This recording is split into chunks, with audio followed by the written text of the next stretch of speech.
Good morning সবাইকে। আজ 7th মে।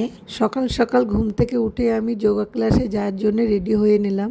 তারপর আমি একটা টোটো করে চলে গেলাম রেশমিস গুরুকুলে, মানে আমাদের যোগা ক্লাসে। এবার বাড়ি এসে স্নান করে পুজোটা করে নিলাম। তারপর 11টার দিকে আমি আর সুমুর বাবা কলকাতার উদ্দেশ্যে বেরোলাম। রাস্তায় আমরা একটু দাঁড়ালাম চা খাওয়ার জন্য। তারপর আমরা ফ্ল্যাটে পৌঁছে গেলাম। পৌঁছে যাওয়ার সঙ্গে সঙ্গে সুমু আমাকে জিজ্ঞাসা করলো, মা আজকে পিসি কী রান্না করে দিল। ভাত। তো পিসি রান্না করে দিয়েছে? হ্যাঁ, পিসি রান্না করে দিল। কি করে দিল? ডাল, ভাত, ভাত, মাছের ঝোল, আচ্ছা, আর দেশি মুরগির মাংস।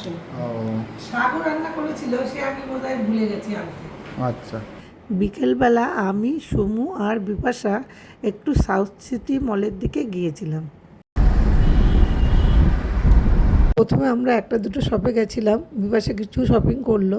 তারপর আমরা প্যান্টালুন্সে গেছিলাম। প্যান্টালুন্সে ঢুকে আমরা জানতে পারলাম প্যান্টালুন্সে আজ থেকে অফার চালু হয়েছে, buy two get two free. আর এই অফারটি থাকবে 10ই মে পর্যন্ত। আমরা বেশ অনেক কিছুই কিনলাম।